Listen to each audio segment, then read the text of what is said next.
Okay good.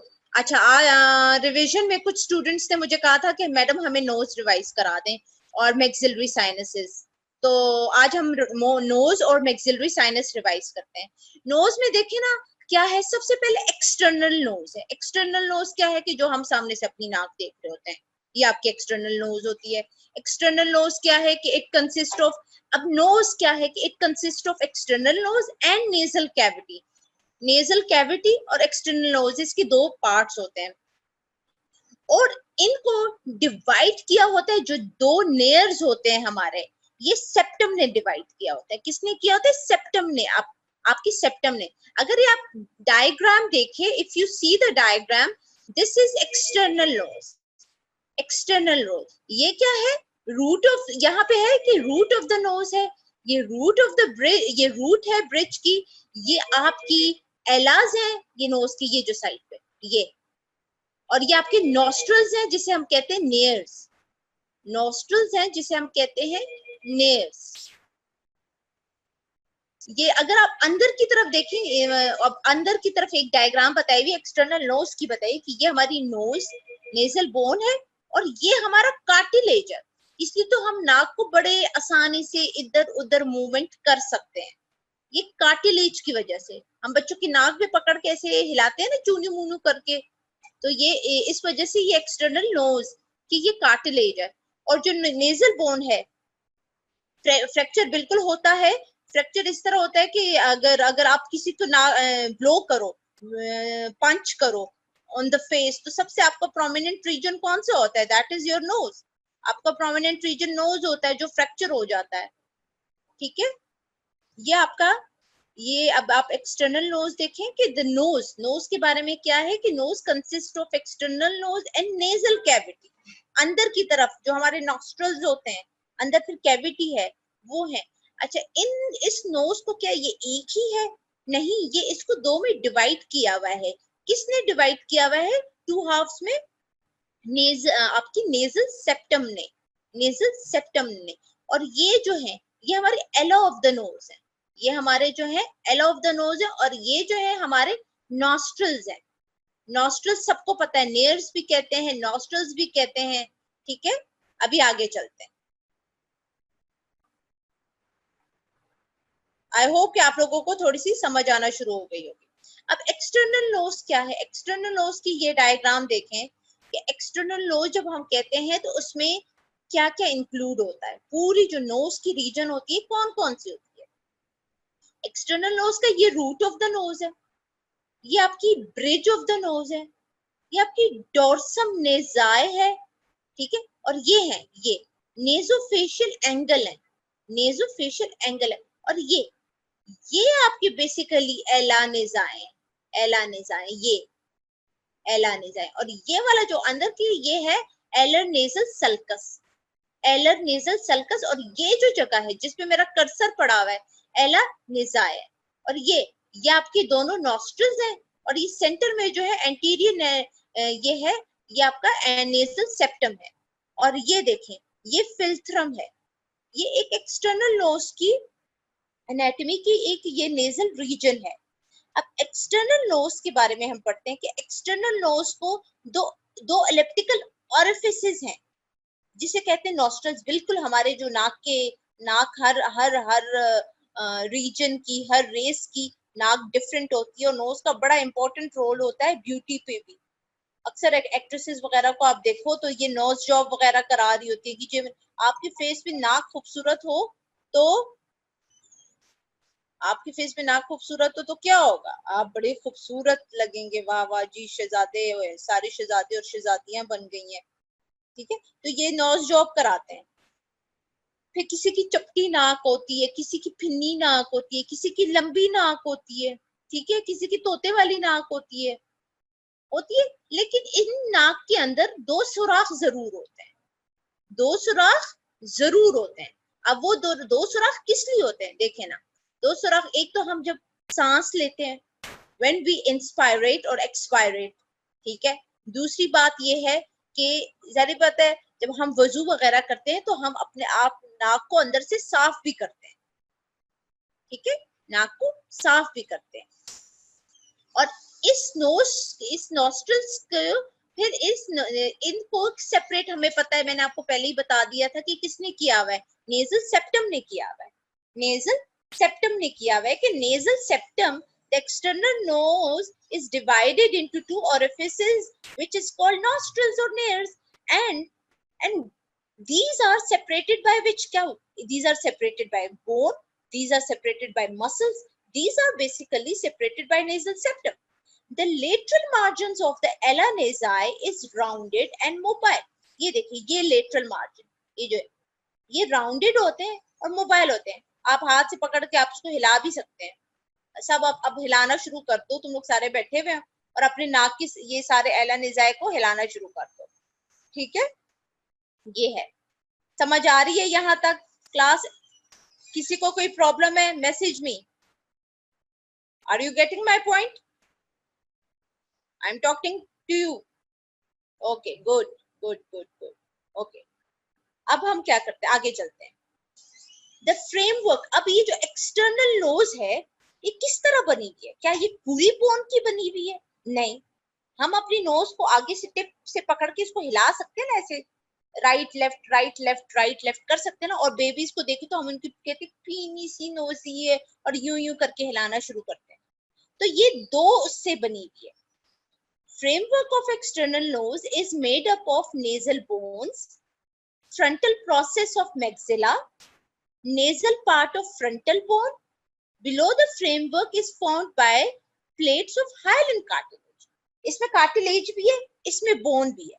दो चीजें आप याद रखिए कि आपकी एक्सटर्नल नोज किस तरह बनी। एक्सटर्नल नोज आपकी एक इस तरह बनी हुई है कि आपका एक्सटर्नल नोज में बोन्स भी है और कार्टिलेज भी है, ठीक है? कार्टिलेज कौन सा है? हाइलन कार्टिलेज। और जो नोज है हमारी, फ्रंटल प्रोसेस ऑफ मैक्सिला, यानी मैक्सिला का रीजन आता ही है, ठीक है, जो नेजल उसका बनाता है। अब मैं आपको डायग्राम दिखाती हूँ, ये देखिए, ये देखिए, ये देखिए, फ्रंटल प्रोसेस ऑफ मैक्सिला, देखो ये फ्रंटल बोन है, ये फ्रंटल प्रोसेस ऑफ मैक्सिला है, ये आपकी नेजल बोन है, ये आपकी कार्टिलेज है, ये आपकी कार्टिलेज है, और सेंटर में क्या है? सेप्टल कार्टिलेज है, जो कि दो नेयर्स और नॉस्ट्रल में डिवाइड करता है। और ये नीचे वाले कौन से हैं? Lower nasal cartilages. अब ये जो है नेजल बोन, अगर आप लेटरली देखो, when we see from the lateral side, फिर हमें क्या होता है कि सेप्टल कार्टिलेज है और नेजल बोन है, नेजल बोन आ गई, फिर सेप्टल कार्टिलेज। इसके साथ मुझे एक किस्सा याद आ गया कि मेरी क्लास फेलो थी, कॉलेज में थे, वो कहीं वॉशरूम में गिर गई, वॉशरूम में गिर गई, और जब वो उठी है इस पेन में, जाहिर बात है जब आप गिरते हो तो एड्रेनलिन रश करता है, तो आपको पेन उस वक्त इतनी फील नहीं होती जितनी दर्द बाद में फील होता है। तो उस बेचारी ने जब अपने आप को शीशे में देखा तो उस बेचारी की जो नाक थी ना ऐसी टेढ़ी हो गई, तो उसने उसी टाइम उसको सीधा कर दिया। जब वो डॉक्टर के पास गई तो डॉक्टर ने कहा कि जो काम हमने करना था, आपने उस एड्रेनलिन को उसमें अपनी नाक को खुद ही ठीक कर दिया। कि अगर आप लोगों में से खुदा न खास्ता आप किसी को गुस्से में लड़के पंच मार दो और लगे कि आप किसी क्लास फेलो का जी ये नाक शाक आप लोगों की साइड पे चली गई है, तो अपने हाथ से आप सीधा कर सकते हैं, उसके बाद then you can go to the doctor, ठीक है? इस तरफ फिर उन्होंने कहा कि नहीं, अब फ्रैक्चर भी नहीं है, बस अब ये उसको टाइम दें हील होने के लिए, ठीक हो जाएगा, क्योंकि कार्टिलेज होता है। चले आगे चलते हैं। अब जो है ब्लड सप्लाई, जो ब्लड सप्लाई है, blood supply of external nose क्या है? एक्सटर्नल नोज की ब्लड सप्लाई क्या है? एक्सटर्नल नोज की ब्लड सप्लाई है, स्किन क्या करेगा? The skin of the nose, the skin of the external nose is supplied by the branches of ophthalmic and maxillary arteries. Ophthalmic and maxillary arteries, इनको skin, ये जो हमारी जिल्द होती है, स्किन होती है, इसको कौन, इस पे फीलिंग होती है ना, इस पे फीलिंग भी होती है। ब्लड सप्लाई ब्लड की सबके लिए नेसेसरी है, अगर नहीं होगी तो क्या होता है? अल्सर, गैंग्रीन हो जाता है, अल्सर हो जाता है, खत्म हो जाती है, टिश्यू की डेथ हो जाती है। तो जो एक्सटर्नल नोज की जो ब्लड सप्लाई है, एक्सटर्नल नोज की ब्लड सप्लाई है, वो है branches of ophthalmic and maxillary arteries. branches of ophthalmic and maxillary arteries. अब skin of ella मैं आपको बता चुकी हूँ, and lower part of the septum are also supplied by branches of facial artery. जो ella है वो ये से facial artery supply करेंगे, और external nose की जो स्किन वगैरह, ये तो पूरी एक्सटर्नल नोज की जो स्किन है, ये जो स्किन है इसको कौन सप्लाई करता है? Ophthalmic and maxillary artery, ophthalmic and maxillary artery. और जो एला को सप्लाई करते हैं वो ब्रांचेस ऑफ फेशियल आर्टरी करते हैं, ब्रांचेस ऑफ फेशियल आर्टरी करते हैं। ठीक है, समझ आ गई है? आगे चलूं क्लास? मेरे साथ रहो ताकि मुझे पता चले। यहां तक समझ आ गई है? ओके, आगे चलते हैं। अब है nerve supply of external nose. अब नर्व सप्लाई क्या है? एक्सटर्नल नोज क्या सप्लाई करती है? कौन सी नर्व सप्लाई करती है external? The nerve supply of external nose is infratrochlear and external nasal branch of ophthalmic nerve. Ophthalmic nerve. Ophthalmic nerve मुझे रोल नंबर 73 किसकी ब्रांच है? Ophthalmic nerve.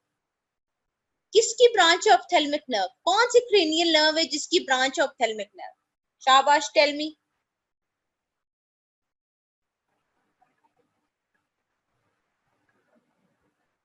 Role number 73, roll number 3,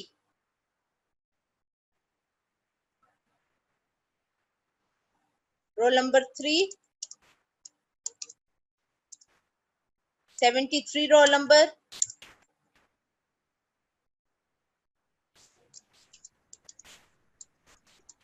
are you absent? Ma'am 73 absent. Roll number 3 किधर है? Ma'am roll number 3 Abdullah Sabir.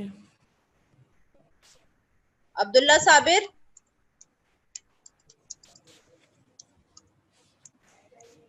बेटा जब तक मुझे ये कोई नहीं बताएगा तो इस तरह तो मैं आगे नहीं चलूंगी। क्या आपको ये नहीं पता ऑप्थेल्मिक की क्या है?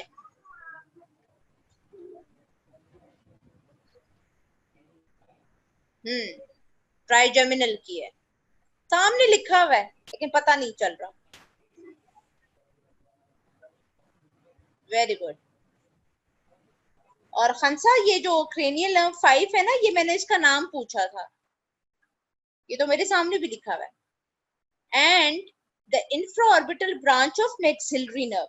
मैक्सिलरी और ऑप्थेल्मिक नर्व्स जो हैं किसकी ब्रांचेस हैं? ट्राइजेमिनल नर्व की ब्रांचेस हैं, ट्राइजेमिनल नर्व की ब्रांचेस हैं। तो ये क्या है कि नर्व सप्लाई करते हैं एक्सटर्नल नोज को। इसकी नर्व सप्लाई क्या है एक्सटर्नल नोज की? ट्राइजेमिनल नर्व है, बेसिकली है ट्राइजेमिनल, फिर इसकी ब्रांचेस हैं ये। आगे चलते हैं।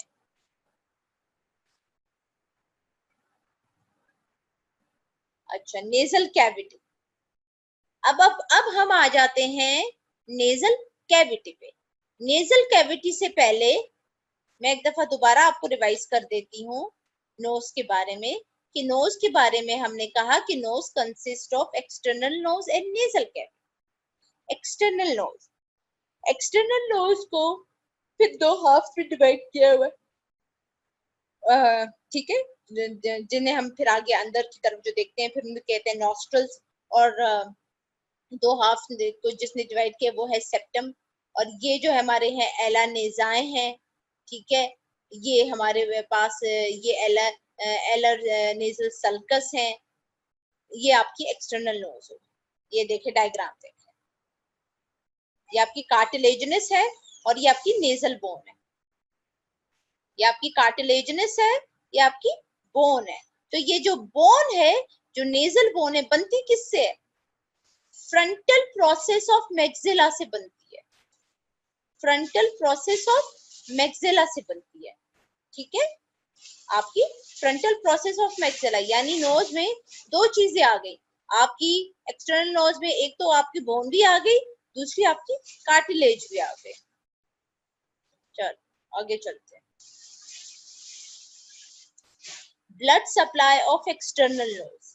अब ब्लड सप्लाई क्या है एक्सटर्नल नोज की? एक्सटर्नल नोज को कौन सी आर्टरी सप्लाई करती है?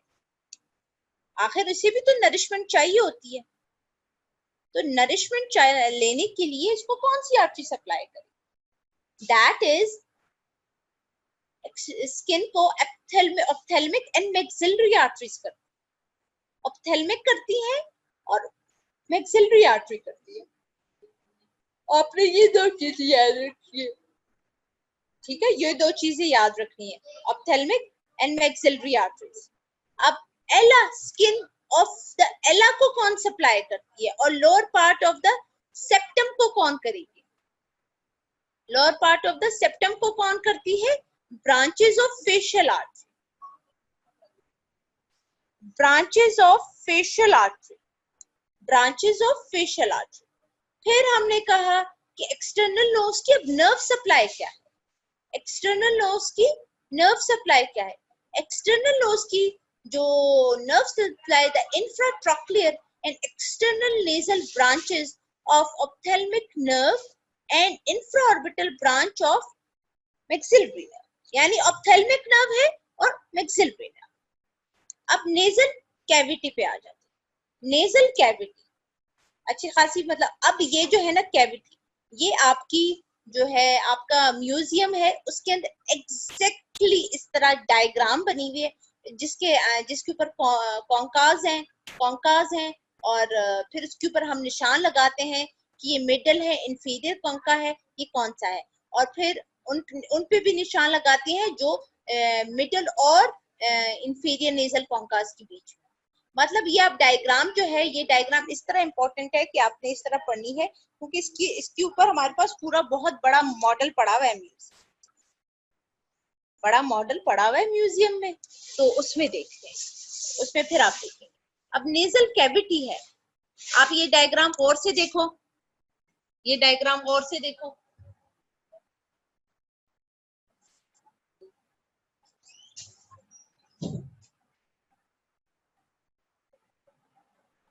इसको याद करो। अब हम नेजल कैविटी पढ़ते हैं। Nasal cavity, nasal cavity extend from the nostrils, बिल्कुल आपको पता है, नॉस्ट्रल से अंदर की तरफ, in front to the posterior nasal apertures, apertures वही सुराख होते हैं, behind where the nose open into the nasopharynx. अगर आप ये डायग्राम देखें तो ये आपके नॉस्ट्रल्स है, यहाँ से स्टार्ट होता है और अंदर की तरफ आप उंगली लेके जाए तो बंदा अपनी, when you pick your nose, तो कैसे बंदा मसरूफ होता है अपनी नोज पिक करने में, जो कि नहीं करना चाहिए, ठीक है, it is a bad habit, लेकिन फिर भी आप उंगली घुसाए तो आपकी इधर तक तो जाती है, तो ये आपकी ओपन होती है नेसोफेरिंक्स पे जाके, ठीक है। इसके अब नेजल कैविटी की एक्सटेंशन बताई गई है, नेजल कैविटी की एक्सटेंशन बताई गई। नेजल कैविटी क्या है? अब नेजल कैविटी इंपॉर्टेंट है, नेजल कैविटी इस तरह इंपॉर्टेंट है स्टूडेंट्स कि ये जो है ना, एक तो इसके मॉडल्स पड़े होते हैं, एग्जैक्टली इस तरह मॉडल होगा, ऐसे मॉडल पड़ा होता है, लेकिन वो रेड कलर का है। नेजल कैविटी एक्सटेंड होता है, आपको पता है, नॉस्ट्रल से एक्सटेंड होता है और जाके सीधा जाता है और ओपन होता है नेसोफेरिंक्स पे, यानी यहाँ से आपने उंगली घुसाई तो टिक टिक यहाँ तक ही पहुंचती है, इसके बाद आगे उंगली नहीं पहुंचती, फिर ये जाके ओपन होता है, टिक टिक टिक टिक टिक टिक जाती है और यहाँ तक आके ये ओपन होती है, ये आती है, ओपन हो जाती है नेसोफेरिंक्स में।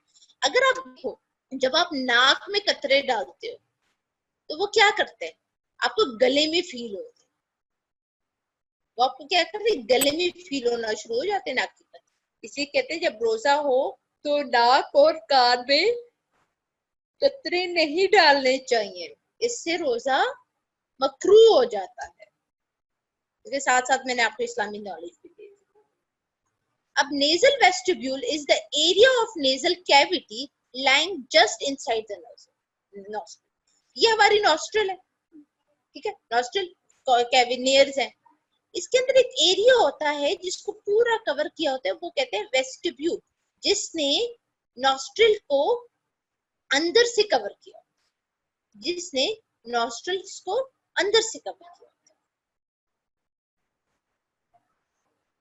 अब ये देखें, ये क्या है, जिसने नॉस्ट्रिल्स को दो में और नेयर्स को दो में डिवाइड किया।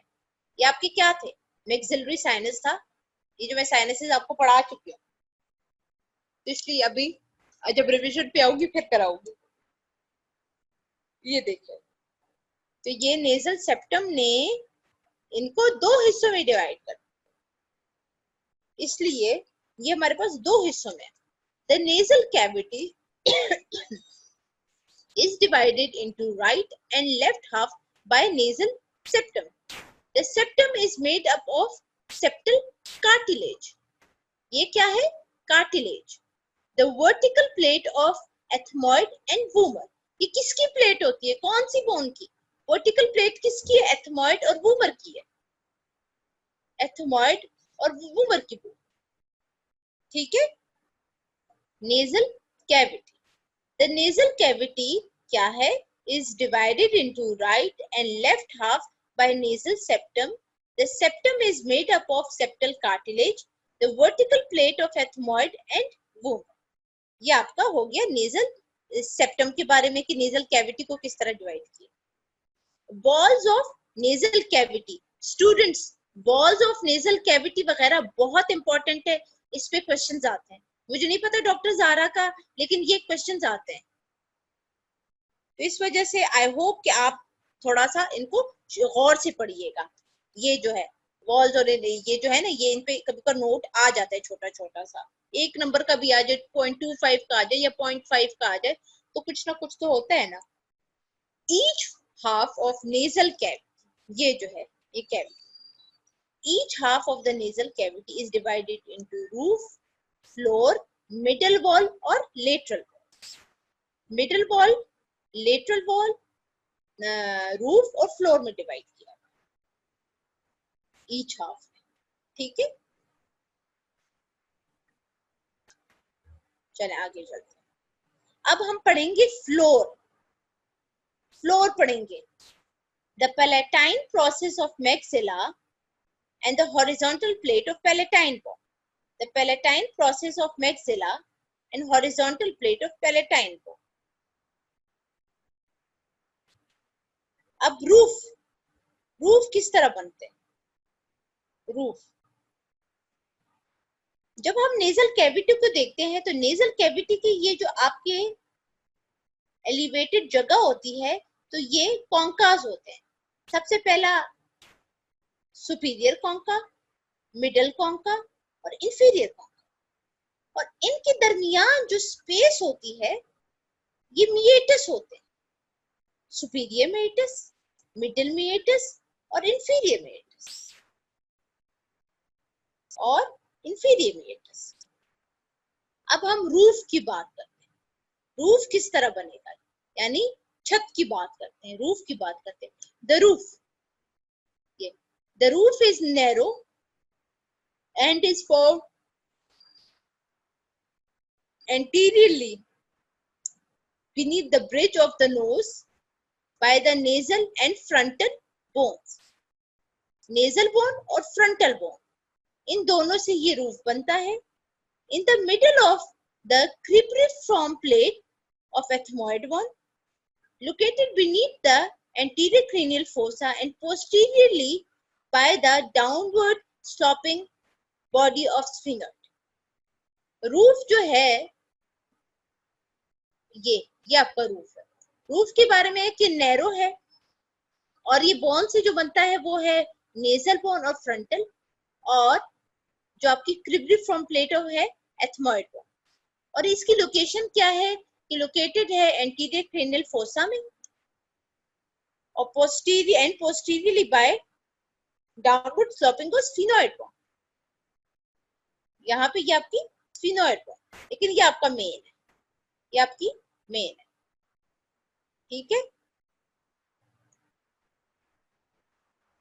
चले आगे चलते हैं। ये आपके पास 1 मिनट है, इसको रिवाइज करो।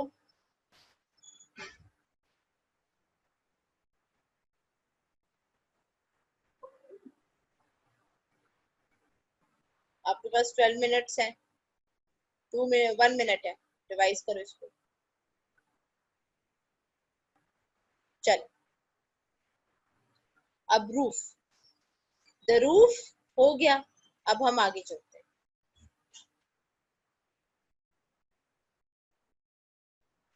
Lateral wall. अब हम lateral wall has 3 projections of bone called middle, superior, middle and inferior nasal concas. ये ये और एक ये। The space below each concha, the space below each concha is called meatus. और इसके बारे में इस पे जरूर हम पिन्स लगाते हैं। जब आप लोगों का एग्जाम होगा तो हम इस पे जरूर पिन्स लगाएंगे, बड़े शौक से लगाएंगे।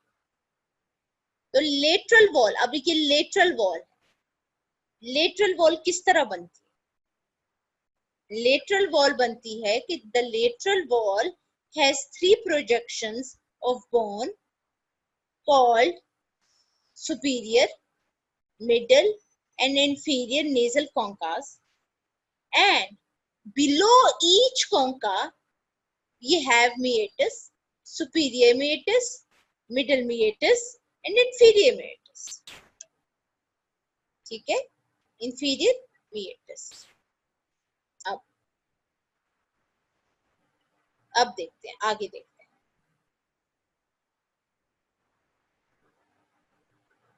अब स्फीनोएथमोइडल रीसेस के बारे में बात करें। ये स्फीनोएथमोइडल रीसेस, या आगे फिर और फर्दर आगे एक्सप्लेन कर।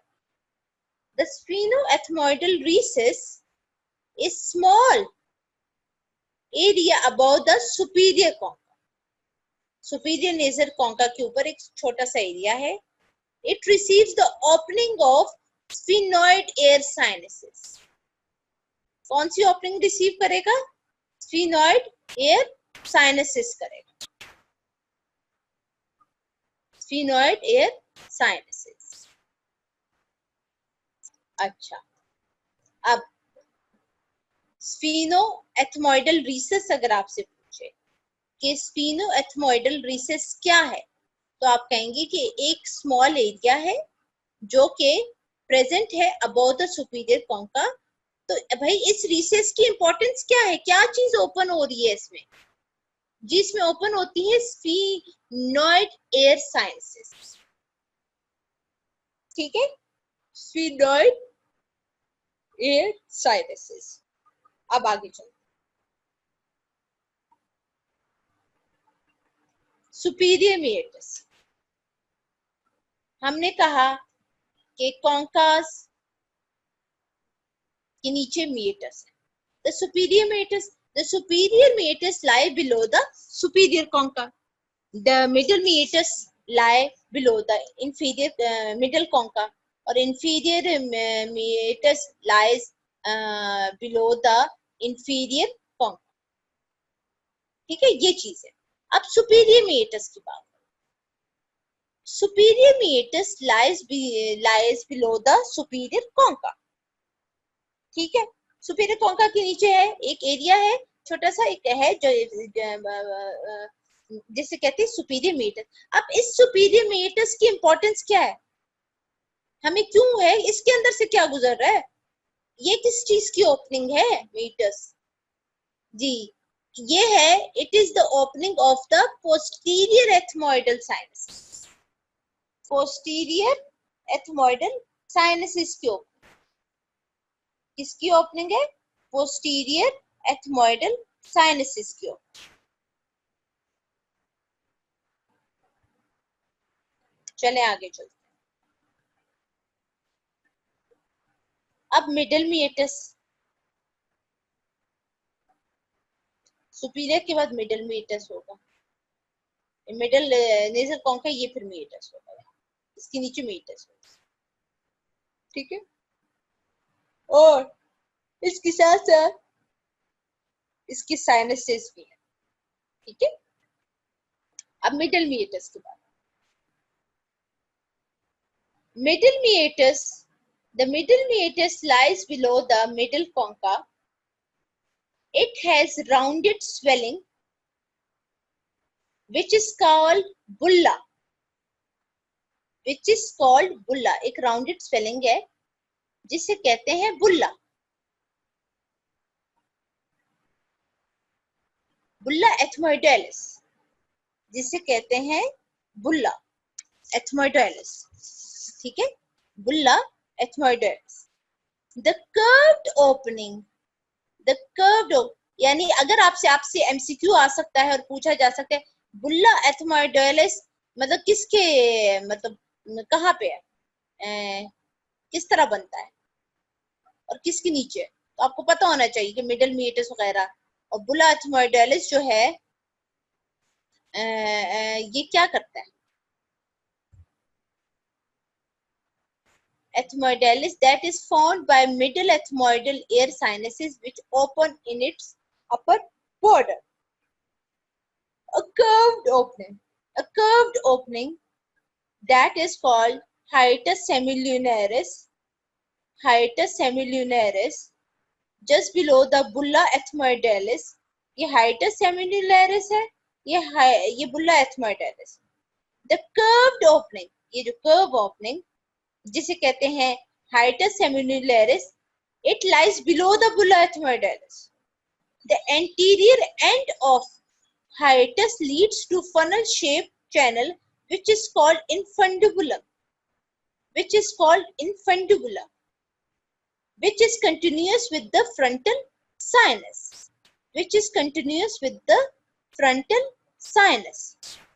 The maxillary sinus opens into the middle meatus through hiatus semilunaris. यानी अब maxillary sinus जो है, जो मैंने आपको maxillary sinus बड़ा sinus बताया था, अब वो किस में ओपन होता है, इसके अंदर ओपन होता है, hiatus semilunaris में ओपन। ठीक है बेटा, अगर इस मिडल मीएटस में कोई कंफ्यूजन है तो मुझे बता दो ताकि मैं आपको दोबारा रिवाइज कर दूं, क्योंकि मिडल मीएटस की ये चीजें हैं इंपॉर्टेंट और आप लोगों ने समझनी है। Should I revise it for you guys? ये नहीं समझ आ गई है, इट्स ओके। हाइटस सेम्युलरिस हाइटस, अच्छा ठीक है।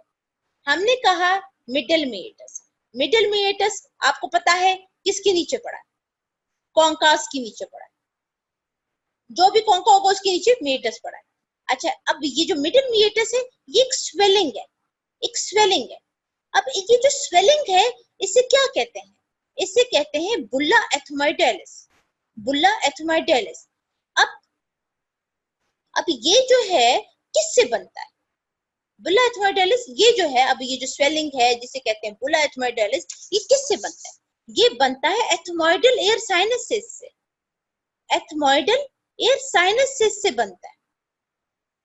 और इसकी एक कर्व्ड ओपनिंग होती है, जो कर्व्ड ओपनिंग होती है इसे कहते हैं हाइटस सेमिलुनारिस।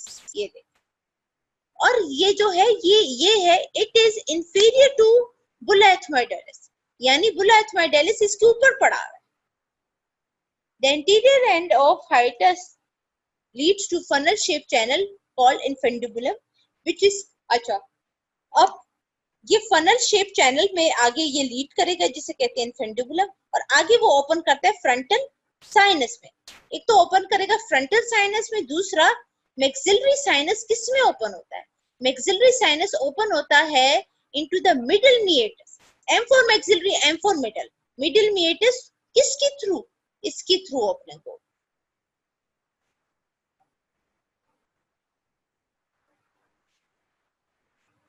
ठीक है, यहां तक अब थोड़ा सा क्लियर हुआ, आगे चले।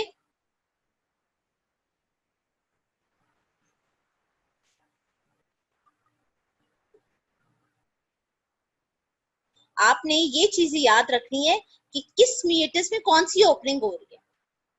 मैक्सिलरी साइनस ओपन होता है मिडल मीएटस में, हमें पता है, M for maxillary, M for middle meatus. लेकिन ये जो है किसके थ्रू होता है? हाइटस सेमिलुनैरिस के थ्रू होता है। किसके थ्रू होता है? हाइटस सेमिलुनैरिस के थ्रू होता है। ठीक है, अब आगे चलते हैं। अब इंफीरियर मेटस की बात करें।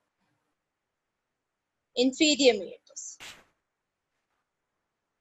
इंफीरियर मेटस आपको पता चल गया कि inferior meatus lies below the inferior concha and it receives opening of the lower end of nasolacrimal duct, nasolacrimal duct, which is guarded by the fold of mucous membrane.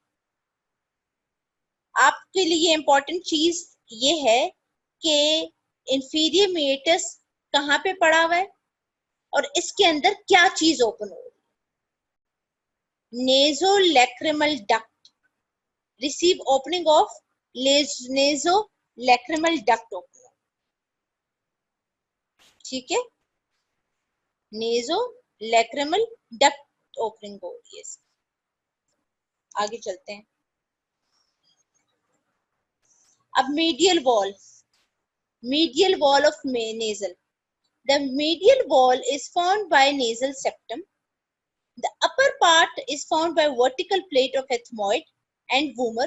The interior part is formed by the septal cartilage. The septum rarely lies in the middle line, increasing the size of one half of the nasal cavity and decreasing the size of other. ये होता है कि उसके बारे में ये है कि रियरली सेप्टम, ऐसे तो मिडल में दोनों हमारे नॉस्ट्रल सेम होते हैं, लेकिन कभी कभी होता है कि जरूरी नहीं है कि ये मिडल में ही हो और दोनों नॉस्ट्रल्स हमारे जो इक्वल हाफ में होते हैं, लेकिन थोड़ा सा साइड पे अक्सर हम देखते हैं ना, एक हमारे नाक का सुराख बड़ा होगा तो एक छोटा होगा। ऐसी है ना, एक नाक का सुराख हमारा बड़ा होगा और एक छोटा होगा।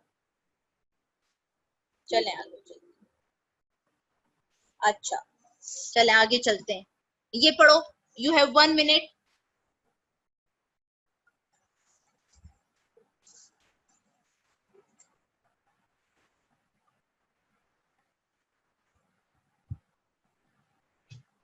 रिवाइज करो इसे।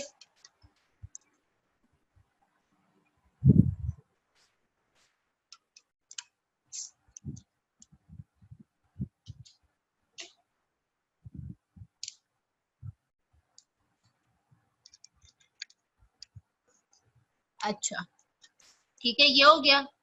अब आगे चलते हैं।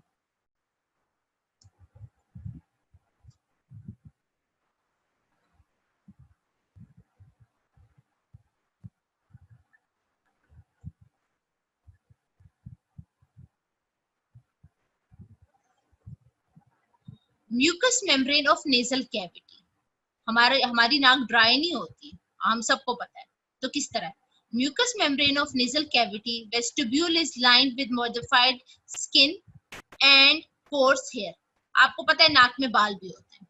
क्यों है?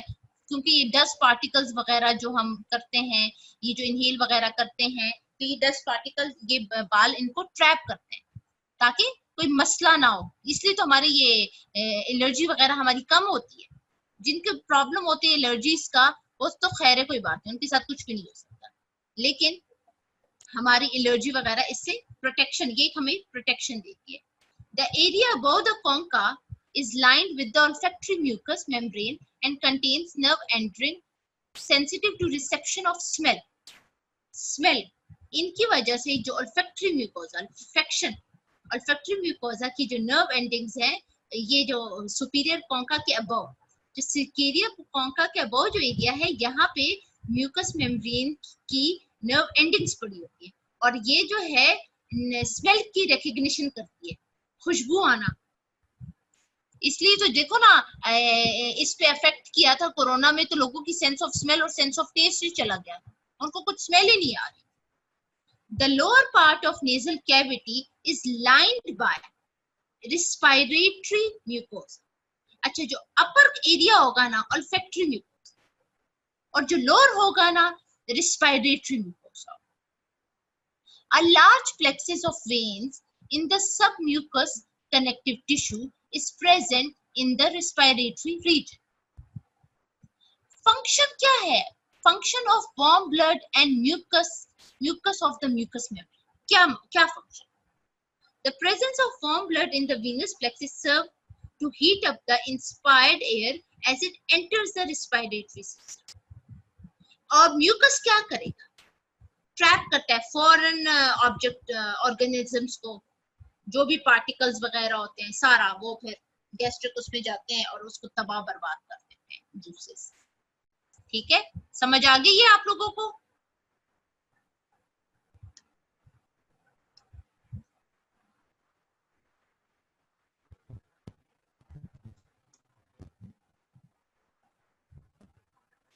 चलो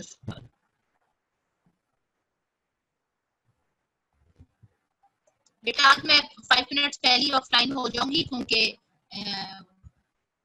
ये आपका टॉपिक हो जाएगा तो फिर वो हो जाएगा। ठीक है,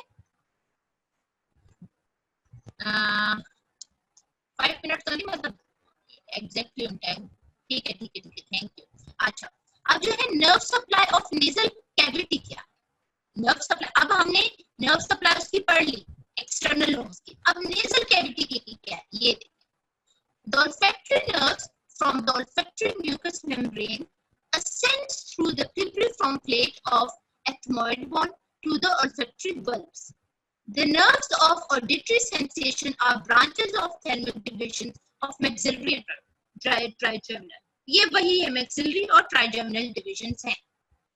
और क्या है कि olfactory mucous membrane कहाँ से ये ascend करेगा? cribriform plate of ethmoid bone to the, लेकिन जो nerves हैं उनकी वही है, maxillary और trigeminal division, maxillary और trigeminal। तो इसमें कोई आगे परेशानी वाली बात नहीं है, लेकिन मैंने इसलिए अलग अलग कराया ताकि आप लोगों को कंफ्यूजन ना रहे,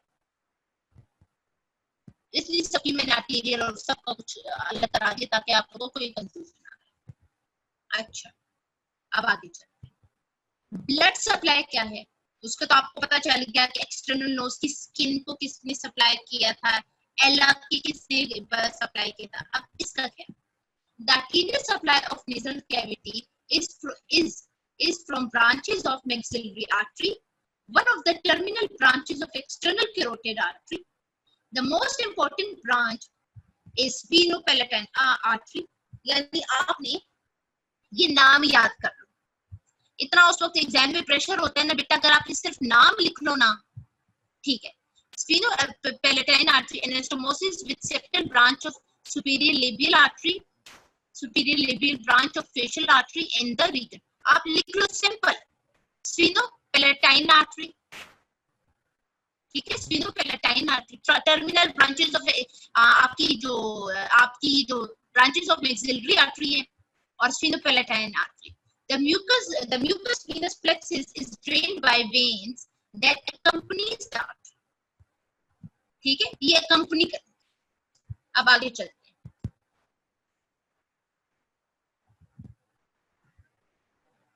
क्लिनिकल नोट्स। क्लिनिकली अब देखे ना, नोज के साथ बेचारी नाक के साथ तो बड़ी अजियत नाक होती है। कोई भाग रहा होता है, भाग रहा टक्कर लग ले तो क्या होता है? सबसे पहले नाक भी लगती है कि नहीं लगती? लगती है ना। फिर उसके बाद आप देखो कि कोई आपको पंच मार दे तो कहीं लगे या ना लगे, नाक पे लगती है। ये बड़ी बेचारी अजियत का शिकार होती है। कहीं ये नाक आप जिस चीज में भी घुसाते हो ना, तो उस वक्त मसले मसाइल पैदा हो जाते हैं। तो अपनी नाक अपने पास रखा करें। Trauma to nose. अब आपकी क्लिनिकल नोट शुरू हो गए, आपके ब्लू बॉक्सेस शुरू हो गए, ठीक है। Fracture involving the nasal bone common है, जो मैंने आपको कहा बेचारी हर जगह बेचारी रगड़ी जाती है। Blows directed from front may cause one or both nasal bones to displace downward and inward. Lateral fractures are also occur in which one nasal bone is driven inward